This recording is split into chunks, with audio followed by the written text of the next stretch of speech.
Imagine if you wanted to get into your favorite college. You've worked hard, you've got good grades, and write an amazing cover letter with glowing references, right? Well, money talks, and it does for aspiring college students too.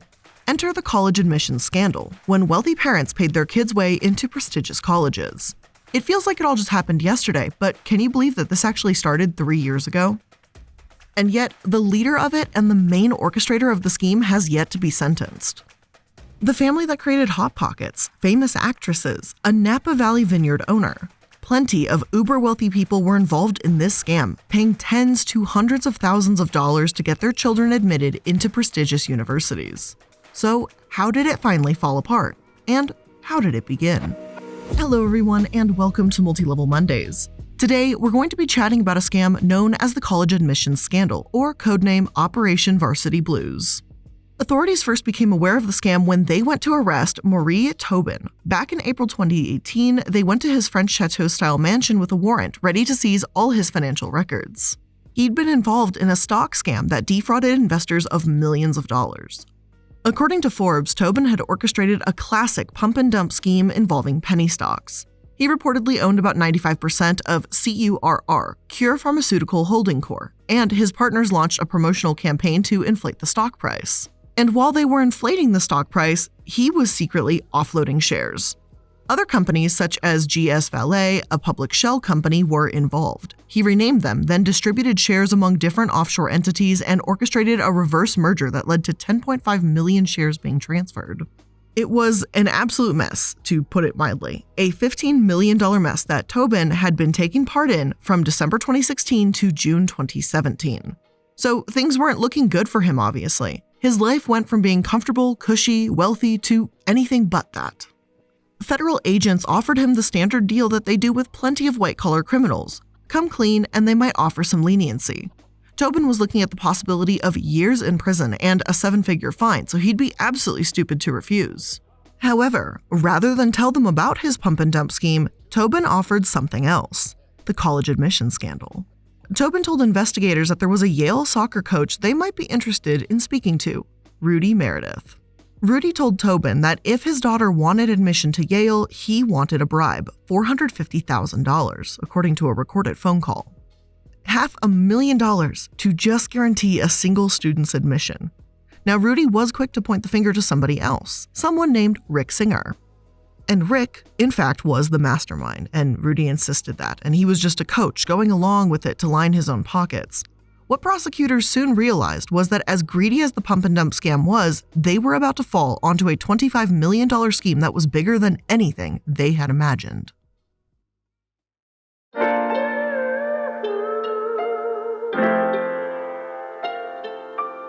So who exactly is Rick Singer, the man who orchestrated this entire scheme? As you can imagine, it's not as if there was a sudden decision and Rick began accepting bribes to get kids into Ivy League colleges overnight. It's something that happened very gradually. Back in the 1980s, Rick was working as a basketball coach, and he gained a lot of experience in recruiting, understanding how athletes are recruited to colleges, and naturally, coaching. However, in 1988, Rick was let go. A spokesman at the time said it was a personal matter, but the Sacramento Bee reported that parents were calling Rick out on an abusive nature towards referees. Rather than go back to coaching sports, Rick spotted a gap in the market he could take advantage of. Around this time, U.S. News started ranking colleges by prestige, making these schools all the more desirable to get into. Their first standalone college guidebook, America's Best Colleges, was printed in 1987. Stanford, Harvard, Yale, Princeton have all been consistently at the top, as many of us probably know and are not really shocked by that. As of 2015, these rankings were determined by a number of factors such as reputation, graduation and retention rates, faculty resources, financial resources, graduation rate performance, and alumni giving. But almost 4 decades ago, these rankings were determined by academic reputation alone. Using this coaching and recruiting experience to his advantage, Rick started a business, an independent counseling service to help high school students get into college. It was called Future Stars, and it charged $1,200 to help parents and their kids understand entrance exams. According to the Sacramento Bee, he would counsel student athletes at their homes.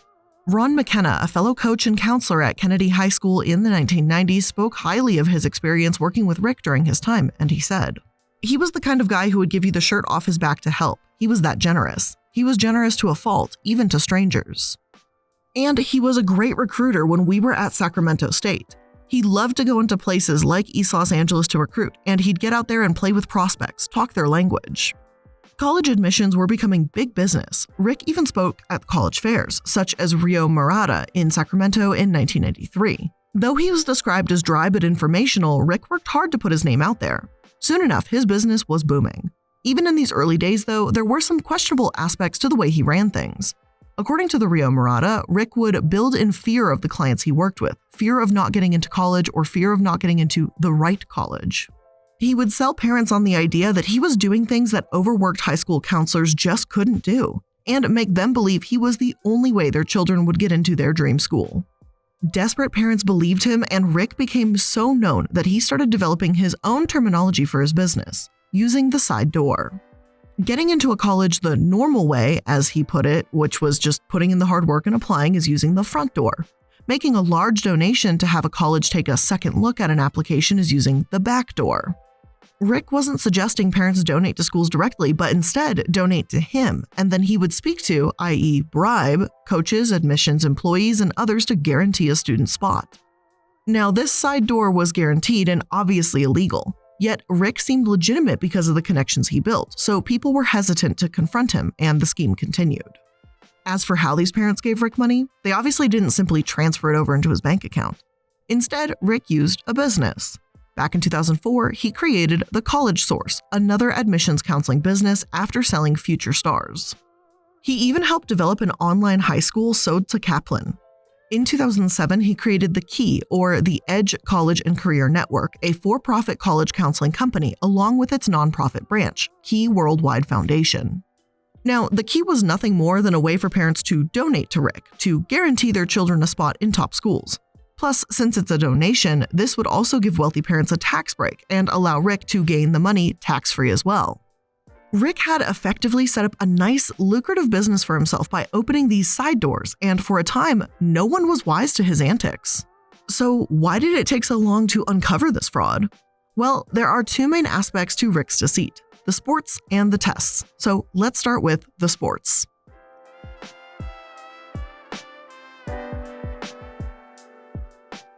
In November 2017, Rick Singer agreed to get a student into Yale for $1.2 million. He spoke to the head coach of the Yale women's soccer team and sent them an athletic profile, falsely claiming that this applicant was the co-captain of a prominent soccer team club in Southern California. Even though the student did not play soccer to begin with, Rick knew that he could get the Yale coach on board, and he was in. Rick did the same thing for other schools in sports, such as Georgetown, USC, and UCLA. One of the most famous of these photos were actually taken of Olivia Jade rowing, and rowing in like lots of quotations, and that was taken by her mother, former Full House actress Lori Loughlin. Lori also did the same thing for her other daughter, Bella, too. And Olivia Jade wasn't actually a rower, which was pretty fucking obvious with just one glance at what this girl was actually doing on her social media at the time. And to elaborate on that for a moment, she was involved with a variety of social media projects, partnering with Sephora, vlogging, and things of that nature. Not only would she not have time to row, but Olivia didn't even seem to want to go to college. And why would she? Things were already fantastic for Olivia as an influencer. She seemed to be making a living at it and doing what she enjoyed, and frequently complained about attending school on her social media profiles. For what it's worth, she added that she was fortunate enough to have an education amongst her complaints, but still continuously said she was only going to college for her parents. Her parents wanted her to attend so badly that they faked those photos and, through Rick and his contacts, presented them as fact to USC. It was USC's Senior Associate Athletic Director, Donna Heinel, that was in Rick's pocket at the time, and he paid her about $20,000 a month for her to help students gain admission as recruited athletes. In total, she helped about 24 students gain these positions that they did not earn, and taking them away from real athletes and potentially more deserving students that were not buying their way in.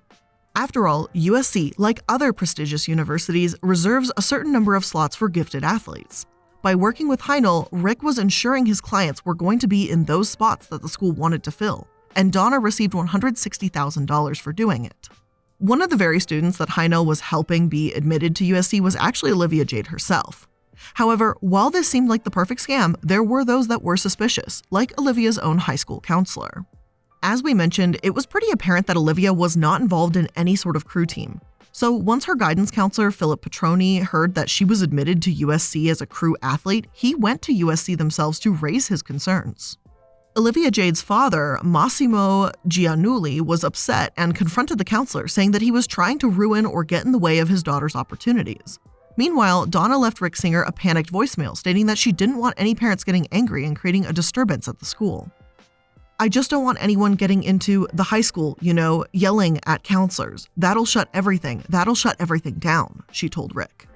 Petroni later testified about his suspicions, explaining that he was concerned Olivia's independent counselor, Rick Singer, was misleading colleges. Petroni also said that her father had gone into an absolute tirade during their meeting together, insisting that he was just supposed to help them. The counselor argued that he was just trying to uphold the integrity of the college admissions process. While Petroni claimed he was trying to do the morally right thing, for some, it was possibly the last thing on their minds as they accepted bribes. Rudy Meredith, a Yale women's soccer coach, not only accepted nearly $1 million worth of bribes to help students gain access to Yale, but he and Yale supposedly consistently ignored serious allegations within the team. This included concerns about sexist pregame speeches, abuses of power, a plagiarism scandal, and non-existent practice sessions. Jane Buckley, a goalkeeper at the time, told Insider that, "For over 10 years, Yale women's soccer players have raised serious and urgent concerns about the state of our program, and we've been completely ignored and undermined. It's been exhausting, demoralizing, and more than anything, it's been classic. Classic in that, for years, our concerns and needs as athletes were dismissed as emotional, dramatic, insignificant. Classic in that we were punished for raising these concerns rather than heard." Jane Buckley's op-ed also claimed that whenever the team did make complaints, they were always mysteriously making their way back to Rudy, who then confronted the players directly. And personally, I think this would absolutely discourage players from speaking up again, and that's a disgusting tactic to take for true. If, on the other hand, the New York Times says that those who knew Rudy were shocked when they learned he was caught up in the college admissions scandal and said they never thought he was capable of doing this. Once Rudy was found out, he agreed to help the FBI take down Rick Singer, just as Tobin had done with him, and as we mentioned at the start of the episode. It was these conversations between Rudy and Rick that allowed prosecutors to gain permission to start tapping Rick Singer's phones. There was a gray area to the scam, though. John Vandemore. He'd been called the least guilty in the entire charade, and while he may not be completely faultless, I don't believe he's really the villain in the story either. Donna and others like her used the money she received from Rick for personal gains, but John genuinely seemed to believe that Rick was making donations to the sailing club. Therefore, he used the money Rick gave him to better the sailing program at Stanford, where he coached. According to Vandemore, Singer seemed to have everyone's blessing and would appear unannounced in his office, leading Vandemore to believe he must have a key card to enter the building. Adam Cohen, an associate head coach for men's basketball, even told Vandemore that Rick was a good guy who could help him out. As he'd done years before, Rick wormed his way up and did a seemingly good job at appearing legitimate. According to Vandemore, Rick didn't just say he wanted to put a non-sailor on his team, but suggested a student as more casual and a friendly gesture. Rick allegedly said, "I want to tell you about this girl I have. She's from Hong Kong, goes to school in the UK. She says she's a good sailor. I don't know how good she is. Great grades. Can I send you her information?" Vandemore said her regatta results were just okay, but agreed to take her as a walk-in. Rick then said that if she made it into Stanford, her parents were willing to give $1 million to the sailing program.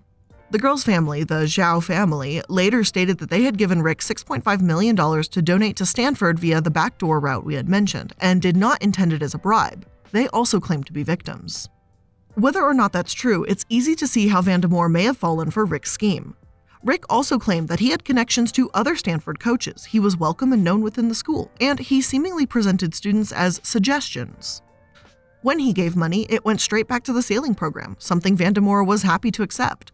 After all, at various points throughout the Netflix documentary called Varsity Blues, Vandemore explains that fundraising was part of his job.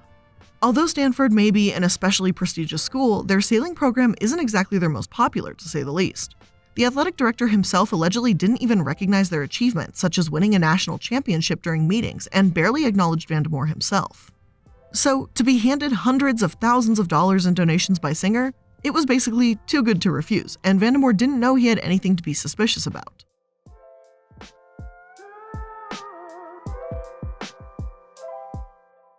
Now, the other avenue Rick exploited was learning disabilities and test taking. Rick would explain to his parents and clients that their children needed to be tested for a learning disability, and it could be his person or connection that did it. All that needed to happen was that the student needed to move slowly, and when they did, they could potentially qualify for needing more time on a test. Rick would tell parents directly that their child needed to not act as smart as they really are, and once they qualified for more test time, they were golden. From there, once the students had accommodations, they would take the test with a proctor Rick hired, Mark Ruddle.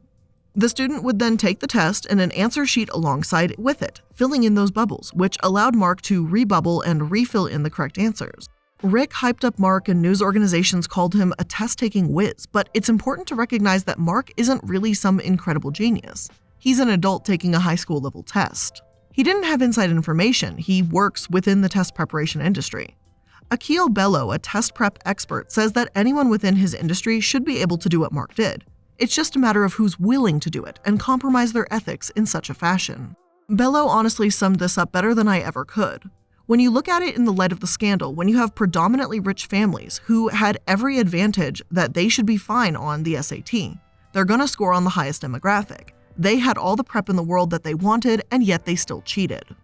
Test administrator Igor Dvorsky was also in on the fraud, and he was paid $10,000 per student to allow cheating on college entrance exams.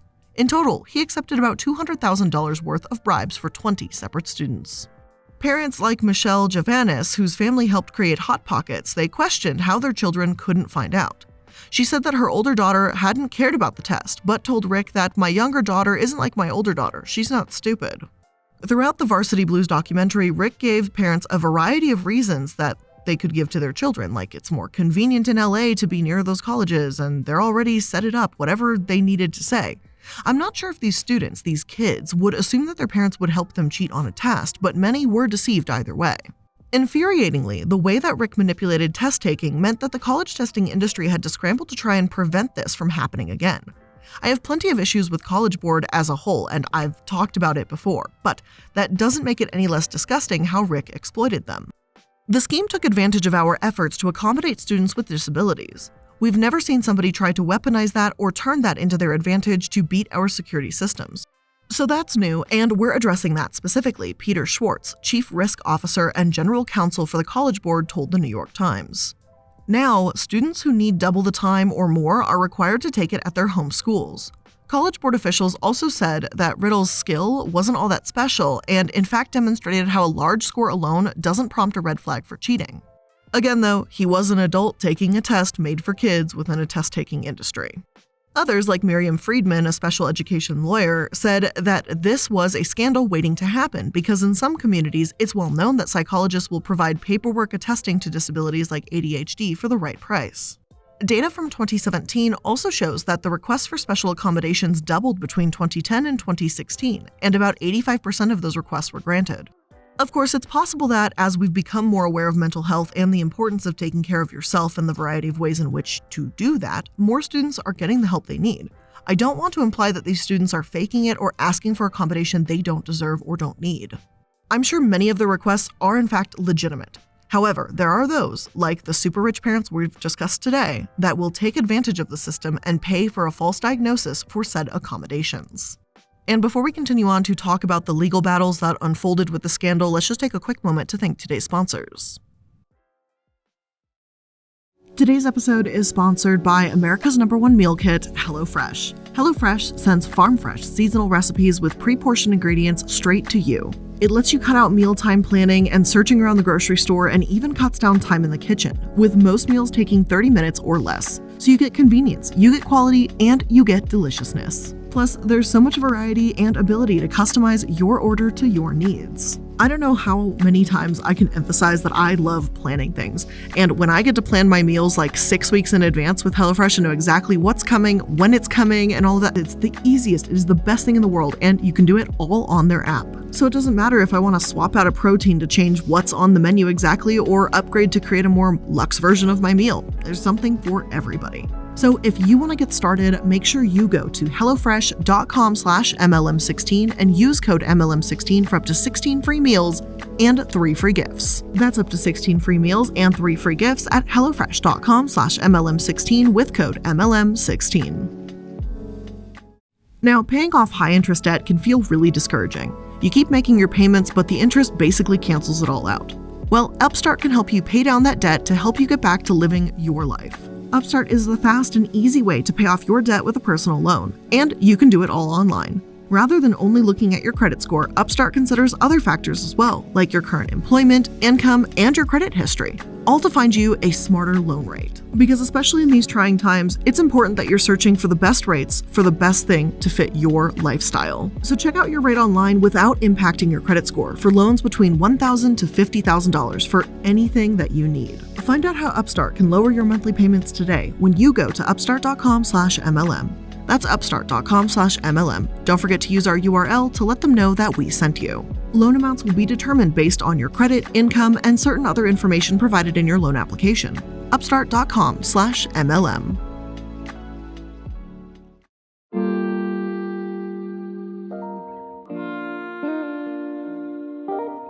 Whether it was the sports avenue or test avenue or a combination of both, many parents relied on Rick to get their children into good colleges using these methods.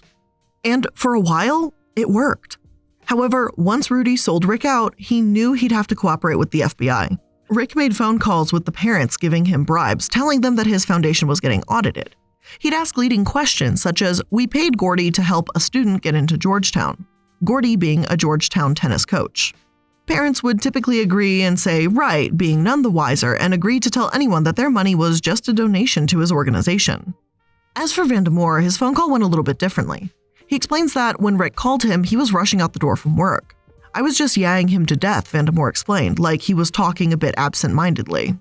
At one point, Rick did say he was going to have to give him a deposit to continue their relationship, but Vandemore took it to mean that Rick was just going to keep recommending students to him. Vandemore's lawyer, Robert Fisher, said that the phone call certainly wouldn't look good to a jury despite the context. Given that, he pled guilty and was fired. He is doing well now, though. He was sentenced to just 1 day in jail, 6 months of house arrest, and a $10,000 fine. However, he's written a book about his experience, gotten a new job in water engineering services, and still coaches sailing at a Redwood City sailing school. The other phone calls between these wealthy parents were far more damning. Rick was easily able to have them admit wrongdoing, which isn't surprising considering the trust between them. However, Robert Fisher argues that historically, white-collar defendants will run their mouths like this, whereas had Rick actually been talking to anyone within organized crime, he would have been pinned down easily. It didn't take long before arrests were made, and the list of those involved began to grow. Felicity Huffman, the Desperate Housewives actress, pled guilty to mail fraud and honest services fraud after paying $15,000 for Rick to get his daughter, Sophia Grace Macy, a good score. She performed 250 hours of community service and was released after serving 11 days of a 14-day-long prison sentence. She and Lori Loughlin were the two biggest celebrities caught up in the scandal, and Lori was sentenced to a slightly longer prison term, 2 months. Her husband, Massimo, was sentenced to 5 months. Not only did Huffman and Lori's actions lead to legal consequences, but familial ones as well. Huffman said that her daughter was upset with her when the scheme was revealed and stated, "I don't know who you are anymore, Mom. Why didn't you think I could do it on my own?" Huffman admitted she'd been frightened, stupid, and told the judge she was deeply ashamed. Lori Loughlin was also emotional during sentencing and told the judge that she was deeply sorry and wanted to use this as an opportunity and catalyst to do good for the rest of her life. Judge Nathaniel Gorton didn't seem to have a shred of sympathy and instead hammered home the point that their actions were despicable, and he said, "Yet you stand before me, a convicted felon, and for what? For the inexplicable desire to grasp even more, to have whatever prestige and instant gratification that comes from being able to show off the admission of your daughters to a preferred university." The Justice Department's website lists every person that was indicted and how long the charges were. Rick Singer has yet to be sentenced, as everyone else's cases are coming first, and likely in part thanks to the pandemic, these sentences are coming in slowly. Chances are Rick will still be free for another few years before then. It's already been 3 years since the scandal broke, and the justice system moves far slowly for white-collar crime, as we've seen before. Most of the people on the list were given about a month of prison and fines around $40,000 to $50,000. There are some that served just 2 weeks or were sentenced to about a year, and many got around 250 hours worth of community service. Tobin, who revealed the scam to investigators, received 1 year and 1 day and was ordered to pay a fine of $100,000 and forfeit $4 million for his securities fraud scheme apart from the college admissions scandal. While this certainly is not a lot of time and the fines seem to be a slap on the wrist, it's at least something, I guess. Another point the documentary makes here is how the fines for these wealthy parents mean very little, if anything at all. Because you got to remember here, right? If they can spend $500,000 to get their daughters into a good school, then what is $40,000 to $50,000 on a legal fine? You know what I mean? Like, I don't know how to even equivalent like what that means in like regular people money. But I think it's probably something equivalent of like you spent $1,000 and then you have to pay a fine of $10.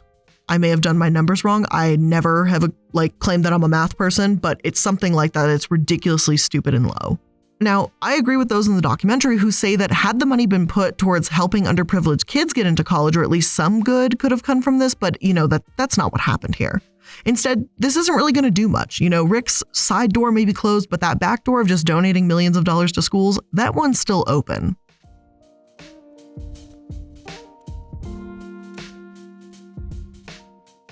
Now, while the fallout has been widespread, Olivia Jade has largely become the face of the scandal. New York Times articles have pointed to her videos where she said she was only going to college for game days and partying, remarking about how that was poorly received, considering how ungrateful it sounds. Commenters have said things like, "Your mom really paid for you to get into college and get someone to do your SAT when there's people out there that work so hard to get into college. You are an embarrassment." Articles from Vanity Fair said that it made sense Olivia Jade was so widely discussed, as she was already such a prolific vlogger when this broke. She had about 2 million subscribers at the time and seemed pretty easygoing to her fans. Now, when Olivia did start posting footage of her dorm room at USC, she even had an Amazon partnership to decorate, making the room look luxurious. It's very interesting because at about 2.5 minutes in the video, she insists the video isn't sponsored, that they just helped her decorate the room, and I believe that still falls under a sponsorship even if they give you the stuff. Maybe I'm wrong, but I think that's how that works.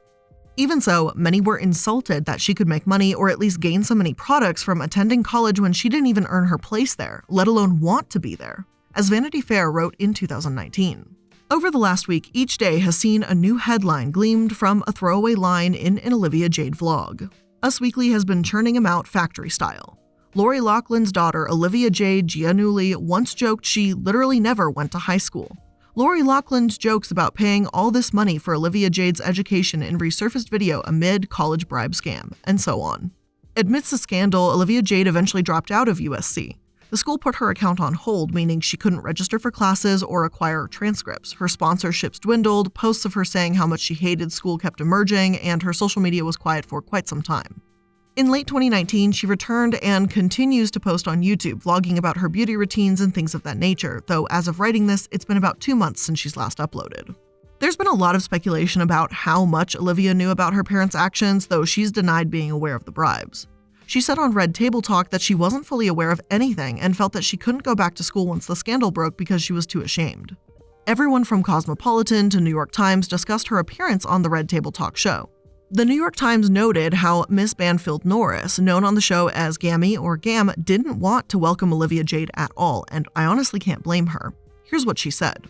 "I just found it really ironic that she chose 3 black women to reach out to for her redemption story," Miss Banfield Norris said. "I feel like here we are, a white woman coming to black women for support when we don't get the same from them. It's bothersome to me on so many levels. Her being here is the epitome of white privilege." Regardless of how you feel about Olivia, I feel that Rick and the schools themselves are really the problems here. Olivia did absolutely benefit from the system, but Rick and these coaches opened this side door which should have never been a door in the first place. College sports are an entire controversial topic in of themselves, so I'm not surprised to hear this side of them. And of course, this is something that intrigues me a little bit more about talking about what exactly goes on in college sports. So I probably think in a couple months we'll be talking about the sports themselves. But all in all, I think this speaks volumes and proves how powerful greed really is, as if we needed more proof of that. Now, as of writing this, parents are still being sentenced slowly but surely. A former casino owner was sentenced to 1 year and 1 day in prison this February after paying to secure his daughter's admission into USC as a basketball recruit, despite her not making the varsity team in high school. This sentence has been the longest yet among the parents, and more than 50 people have been charged thus far. Now, the students of these parents have often been shunned from their communities as well. For example, the youngest daughter of Miss Genevis was banned from campus events like graduation and prom, while her older daughter was banned from USC. Frankly, I think it's clear both daughters are victims here in that they now can't get into the schools they dreamed about because of their mother's actions. And to make things worse, the eldest daughter may be humiliated knowing that her mother basically called her stupid for anyone who watched the documentary. Also, as a side note, the $770,000 that Stanford received from Vandemore's bribes were redistributed, and as Rick Singer has yet to be sentenced, it's still unclear how much money he may be ordered to return that his foundation profited from. Ultimately, at the end of the day, the people I actually feel bad for in this situation are those that didn't even have a chance to get into these schools, or those who had their spots stolen because someone else had paid money. The system is broken, and there's no doubt about that, but I feel we've got a very long way to go to see any real change. But with all of that being said, that's where I'm going to end today's episode. I hope you learned something new today, and if you did, make sure you're liking, following, and subscribing to stay up to date on all the latest episodes. I appreciate you spending your time here with me. I know you could be doing 1.5 million other things, and yet you were kind of listening, having me in the background, actively watching, whatever the deal is. Thank you. I appreciate your time here today, and I'll see you in the next one. Bye.